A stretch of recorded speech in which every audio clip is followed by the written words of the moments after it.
Close your eyes. Imagine a cold so deep it stops being a temperature and becomes a physical weight. This isn't a campfire ghost story. This is a tragedy written in the snow. February 24th, 1978. 5 real men, 1 real car, and a mountain that took them all. Most stories start with a crime. This one starts with a basketball game. The Yuba City Five were just 5 friends who loved the game. They had a big tournament coming up the next morning. They were excited, they were happy. But as they drove their 1968 Mercury Montego away from the stadium lights and toward the darkness of the Plumas National Forest, they weren't driving home. They were driving into a wall of white. The first question that breaks the mind is why? Why would 5 men who knew these roads turn away from the highway? Why would they drive 70 miles in the wrong direction, straight up a mountain that was currently being swallowed by a blizzard? The Montego was a heavy car, not meant for deep snow, yet it climbed. It climbed until it could go no further. When police found it days later, it wasn't crashed, it wasn't stuck, it was simply parked, abandoned. The keys were gone, but the tank was half full. If they had stayed in that car, they would have lived. But they didn't stay. They stepped out into the dark. There was a witness, Joseph Shans. He was also stuck on that mountain that night, suffering a heart attack in his own car. He saw them. He saw headlights behind him. He saw a group of men and a woman holding a baby. He screamed for help. He screamed until his throat was raw, but the figures didn't help him. They just watched. Their flashlights flickered in the trees like dying stars. Who was the woman? Why didn't they help a dying man? Or were they even looking at him at all? Perhaps they were looking at something behind him. Carry the light with us. Liking this file helps others find this archive. Sharing it ensures the truth isn't buried. Now imagine the walk.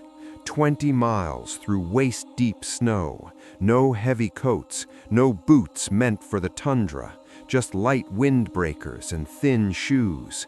They walked past a lodge that had heat and food. They walked past safety. Why? It's as if they were being guided or hunted. Every step was a battle against the void. Every breath was needles in their lungs. One by one, the group began to fracture, but the trail didn't stop.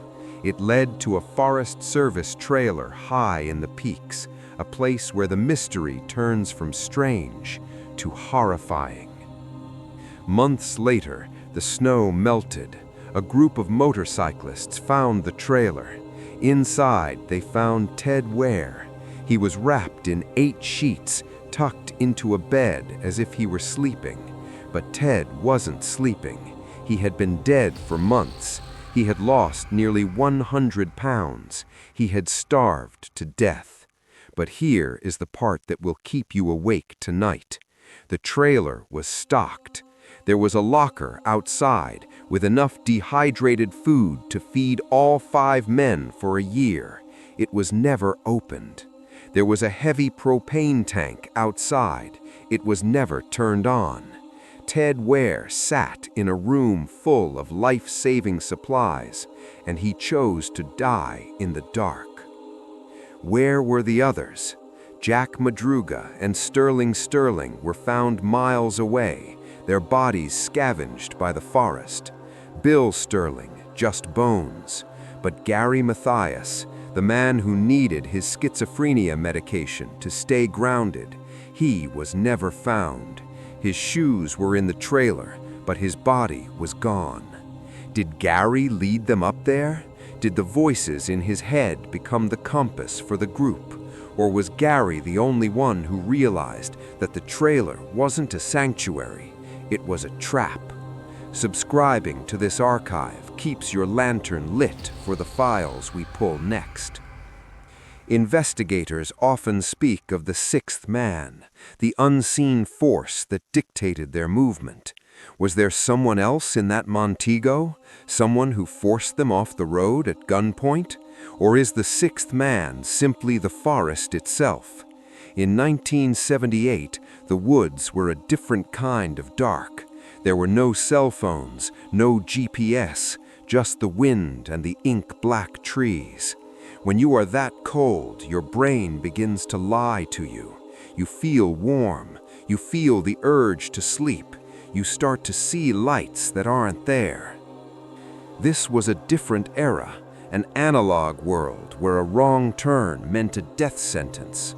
The Yuba City Five were boys in men's bodies, gentle souls who relied on each other.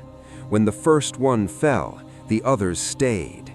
They wouldn't leave a friend behind, and that loyalty, that beautiful human loyalty, is likely what killed them. They stayed in that freezing trailer, watching Ted die, waiting for a rescue that would never come, because nobody knew where they were. As the archivist, I ask you, what would you do? If you were 70 miles from home, in a blizzard, and you saw a light in the woods, would you follow it, or would you stay in the car?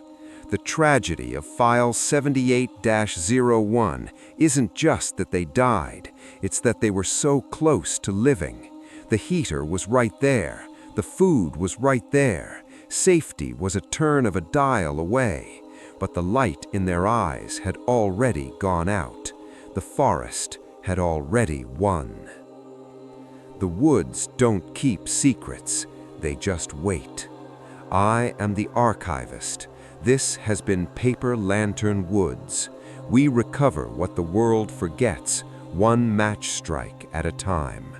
If you've made it this far into the dark, you are part of the archive now. Like, share, and keep the light on, because tomorrow we pull a new file, and the forest is always listening.